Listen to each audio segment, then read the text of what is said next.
Welcome back to Practical Parenting, the podcast that helps empower parents in the trenches, find joy in the process, and thrive through it all. I'm Christina Wales, here with my co-host, Dr. Terry Nguyen, Chair of Pediatrics at GBMC Healthcare. So in our last episode, we talked about sibling dynamics and sort of navigating, helping siblings learn conflict resolution and problem-solving skills, but there are situations where there's a wider learning curve, and I'm talking about adding children who need extra attention, sort of that additional layer of support that can cause some challenges, I think, between siblings and maybe even some potential resentment.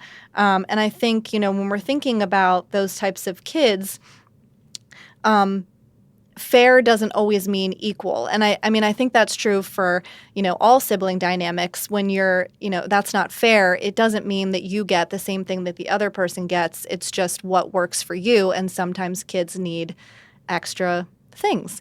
And so how can we sort of navigate those dynamics when there's a sibling that has a higher level of needs than the others? I think you actually said it in that process, right? I love what you said about fair does not equate to equal or the same, okay? So we want to have our children understand that they're each very individual and they have individual unique qualities and they also have unique needs. And, let's say one of your children has a disability. Maybe they have a reading disability and they're going to need more attention and help with school and reading and doing their homework. I mean, you bring out everyone's strengths, but you also explain that, different people have different needs. Different people have different strengths, and then they have different needs. And we always want to be fair with you both or three or four.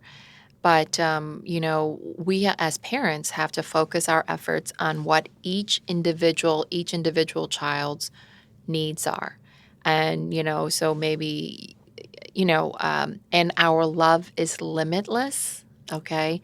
So it's not if I give your sister who has a reading disability more attention that I don't have enough love to go around with you, even though I'm not physically spending that same amount of time to help you with your homework because you don't need it. Mm-hmm. Okay. So, you have to, help your child understand that we're always going to, as your parent, I'm always going to meet whatever needs you have. So that's the fairness about it. It's not going to be the same across any two or three children. No matter how many children you have in the family and all the same genetic, combination of parents, they're all going to come out with different personalities. And we want to celebrate the individual uniqueness of every child. But we are going to meet your needs that are age appropriate and developmentally appropriate for you. So when I can see the child who doesn't have any special needs but you always spend more time with so-and-so. You're going to say, I agree. I do need to spend some more time with, but in return, we have our special time to do X, Y, or Z. Mm-hmm. Okay. So maybe when that other child is getting very specific coaching, tutoring, whatever, that's when you're doing one-on-one time with your other child.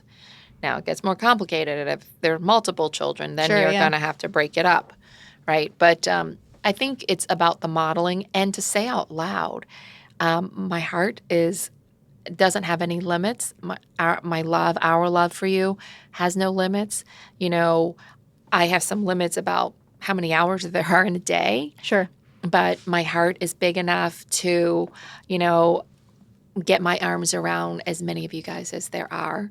And remember, it's the quality of what time we have to get. Well, don't say that, but you need to remember that it's the quality of the time that you spend with each of your children, and it's not the quantity. Now, they may be counting quantity, but I want to reassure you that it's the quality. And then, you know what? If your child who doesn't have the high level needs expresses that, you're always hanging out and say, ask them, I'm so sorry. How can I help you make this feel better? Reassure them, I love you. Um, you know, what more do you need? How can I help you? What else would you like to do? Okay. So acknowledge, validate, listen. And sometimes all they needed was for you to listen to them vent all this stuff out. You don't need to reassure them with every piece of, oh, and you're not doing this, and then to debate it and go, but I do that, Right. Let them have their say. It's being listened to, being heard, and being understood. That's the biggie, right? You can't fix it. You can't change that. You have to dedicate more time to the child with higher needs. But you can show and act that the time that you do spend with the other child is really quality time.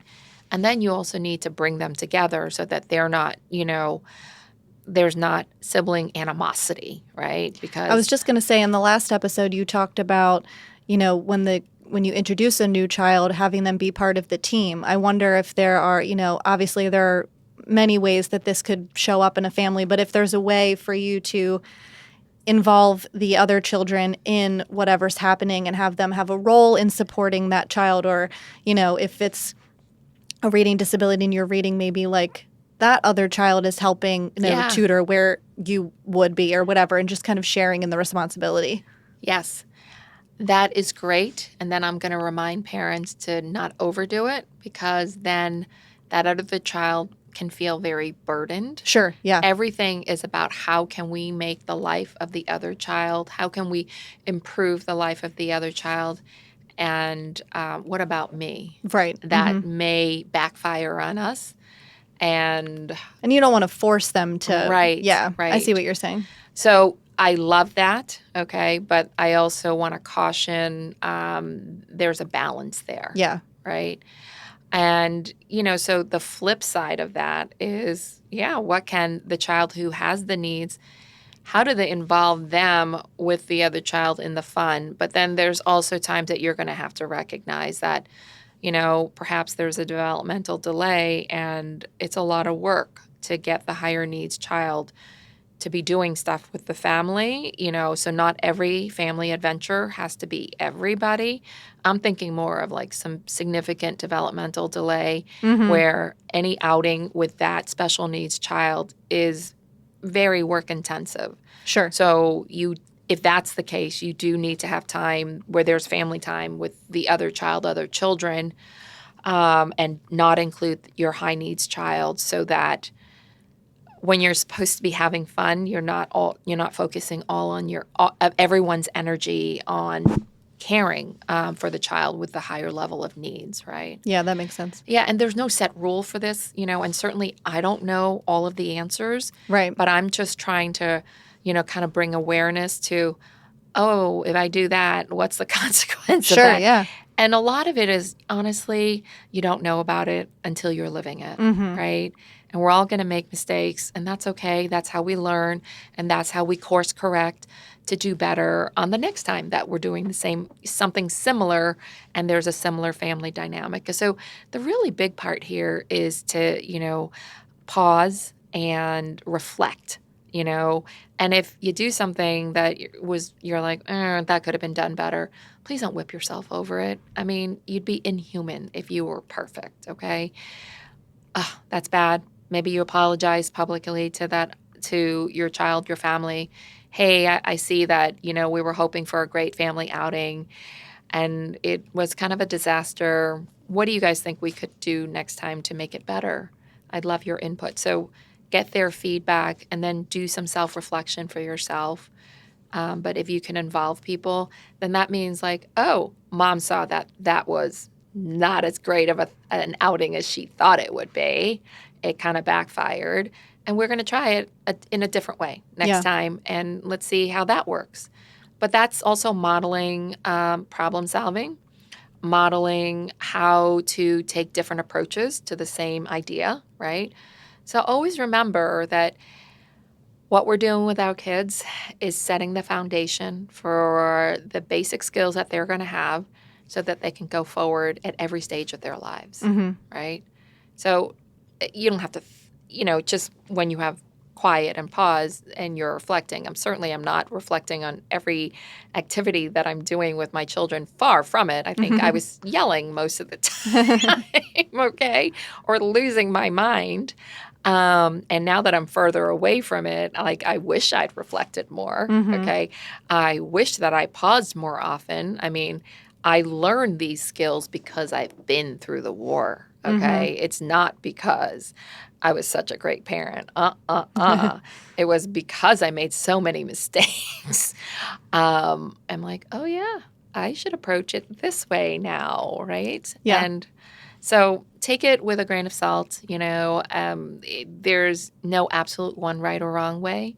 The key is to have pause and to have some self-reflection and to involve your family in the problem-solving process. And I know for these kids in particular, time can be a big barrier, as we mentioned before. So I wonder, obviously, the first advice I like is to just listen to the other child and say, when they say what they need in terms of attention or whatever. But I wonder if there are also small things that the parent can do for the other child to just let them know that they're thinking about them, whether it's a note in their lunch or, right. Maybe you make something for dinner that is their favorite, even if it's not everybody else's favorite. Just something so that they know that they're on your mind, even when you can't dedicate the physical I love attention. That. And I love that you like to, do notes for your children for special occasions. I wonder, do you put notes in their lunch boxes? Sometimes. Yeah. And they request it. They save them, which I think is adorable. Yeah. Okay, right? So they don't have to be grand gestures, guys. That's,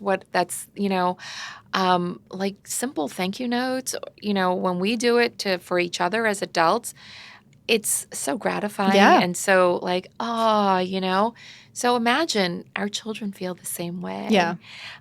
So maybe a note, in their lunchbox, or it's that extra thought. If you're giving an extra thought, then you're doing something. You're going to do something intentional. It's about your intentions and carrying those intentions into an action. Yeah, that's it. I love it. Awesome. Well, hopefully we've helped some parents, give them a little boost in confidence that they're doing the right thing, which I'm sure they are, because I think if you show up with intention and love your kids, that's really what matters. Yeah, exactly. Is showing up and extending your heart and stretching beyond your comfort zone, okay? I mean, effort counts. Action counts. Sometimes action speaks louder than words. How many times have I had friends who said, I know my mother loved me. She didn't hug me lots and she didn't say I love you all the time, but I knew by her actions that she really loved me. And I think that's just beautiful. Yeah. I mean, some people aren't built as hugsters, some people are, right? But there are many ways to show our love and our care for people. So there's words, there's actions, there's notes. Yeah. All right. We'll see you in the next one. Okay. Thanks.